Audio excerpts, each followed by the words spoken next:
Bienvenue dans cette première partie de l'épisode « Le pharmacien face à la fièvre typhoïde ». Aujourd'hui, on va voir ensemble deux questions incontournables sur la fièvre typhoïde, mais avec un angle très officine et conseil aux voyageurs. La première porte sur l'agent responsable, la deuxième concerne sa période d'incubation. L'objectif de la vidéo, ce n'est pas seulement de cocher la bonne case au QCM, mais de transformer ces notions en réflexes de comptoir. Pensez au contexte de voyage devant une fièvre prolongée, comprendre le principe du vaccin contre la typhoïde et savoir expliquer simplement les mesures d'hygiène à rappeler avant un départ en zone à risque. On attaque donc la question 1. Question 1. Fièvre typhoïde, agent responsable. Quelle bactérie est principalement responsable de la fièvre typhoïde? A. Salmonella paratyphi A. B. Salmonella typhi. C. Rickettsia gonorrhoeae.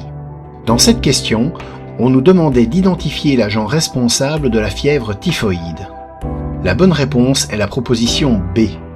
Salmonella typhi, un bacille à gram négatif. Mais au-delà de la microbiologie, comprendre cet agent, c'est aussi mieux conseiller nos patients au comptoir. Salmonella typhi appartient à la famille des entérobactéries, la même grande famille qu'Escherichia coli. C'est un bacille à gram négatif, anaérobie facultatif, non sporulé. Ce point a une implication pratique directe. Contrairement aux bactéries sporulées, Salmonella typhi est sensible aux désinfectants standards et à la chaleur. Rappelons à nos patients voyageurs que faire bouillir de l'eau ou utiliser des solutions de purification suffit à l'éliminer. Ce qui distingue Salmonella typhi des autres salmonelles, c'est la présence d'un antigène V capsulaire, facteur de virulence unique. Cet antigène joue un double rôle. Il permet à la bactérie d'échapper à l'élimination par les polynucléaires neutrophiles, contournant ainsi la première ligne de défense immunitaire innée, tout en lui permettant de pénétrer dans les macrophages et d'y survivre pour se multiplier à l'abri des défenses de l'hôte. C'est d'ailleurs cet antigène V qui est la cible du vaccin Typhim-V, d'où son nom. Quand on explique le vaccin à un patient avant son départ, on peut lui dire concrètement « Ce vaccin entraîne votre système immunitaire à reconnaître et neutraliser précisément cette structure de surface qui est la clé de la virulence de la bactérie. » Cliniquement, Salmonella typhi provoque une triade bien caractéristique. Une fièvre en plateau entre 39 et 40 degrés, persistant plus de 7 jours, c'est souvent ce signe qui amène le patient à consulter ou à repasser à l'officine chercher un antipyrétique. À ce moment-là, notre rôle est d'interroger systématiquement sur un contexte de voyage récent, même si le retour remonte à plusieurs semaines. Une bactériémie soutenue avec risque de dissémination hépatosplénique, ce qui explique pourquoi on ne doit pas gérer cette fièvre en automédication. Et des complications graves potentielles, perforation intestinale par ulcération des plaques de Peyer, hémorragie digestive, sepsis sévère. C'est pourquoi toute fièvre prolongée au retour de zone endémique doit être orientée vers un médecin sans attendre et non prise en charge avec de simples antalgiques délivrés au comptoir.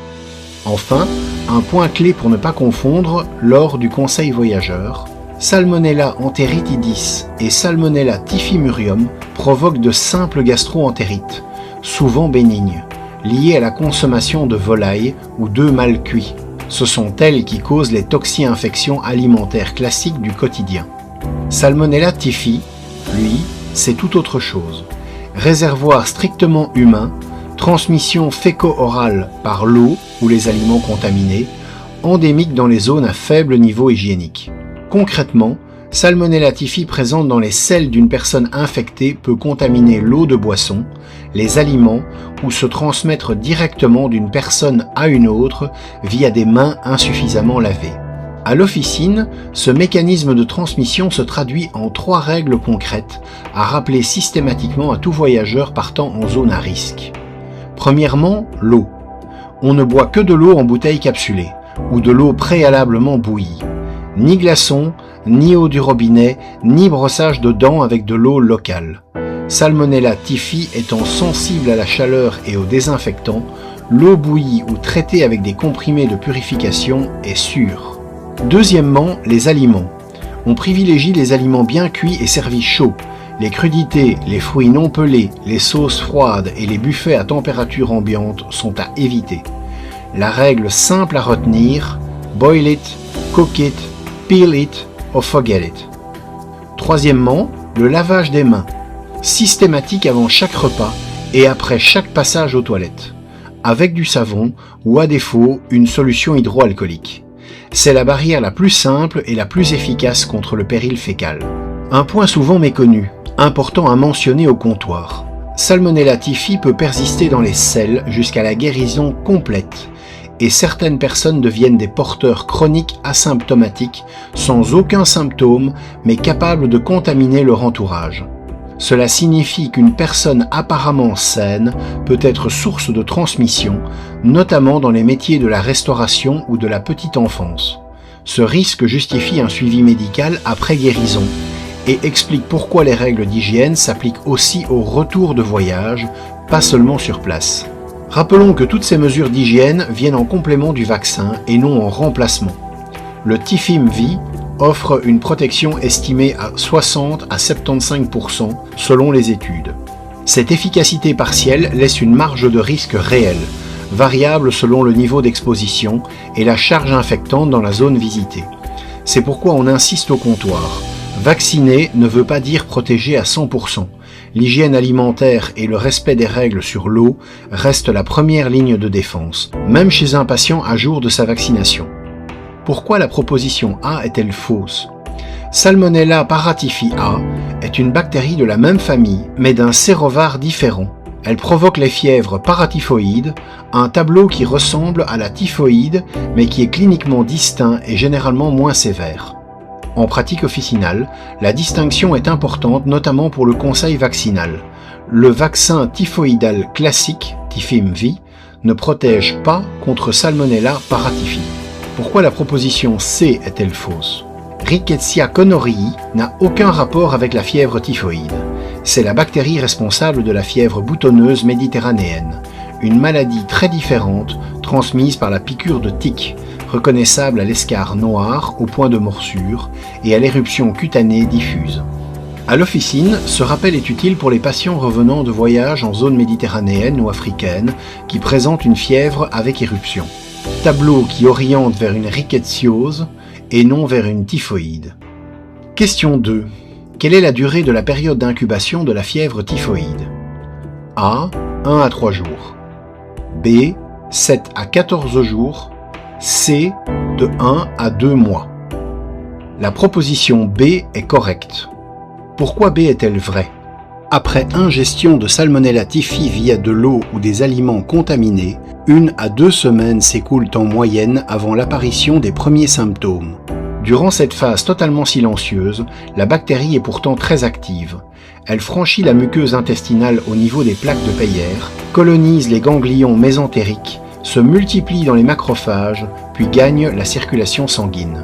C'est cette bactériémie progressive qui déclenche le tableau clinique. Une fièvre en plateau à installation lente, accompagnée de céphalées et de douleurs abdominales, qui n'apparaît qu'à partir du 7e au 14e jour après la contamination. Ce délai d'incubation est un point clé pour accompagner les voyageurs au retour.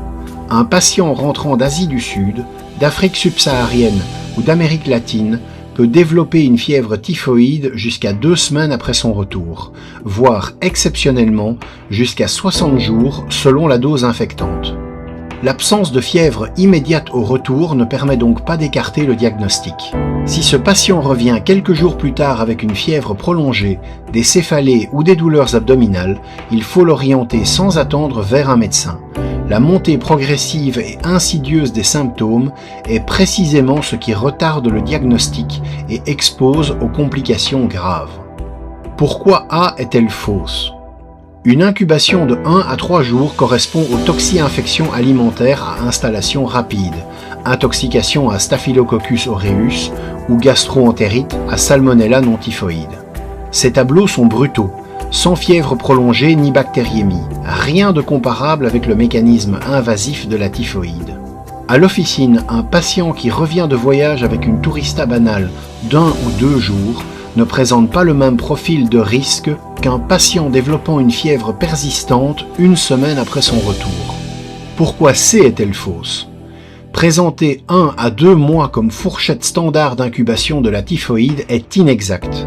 Cette durée est caractéristique de pathologies à développement lent, comme certaines hépatites virales ou le paludisme à Plasmodium malariae.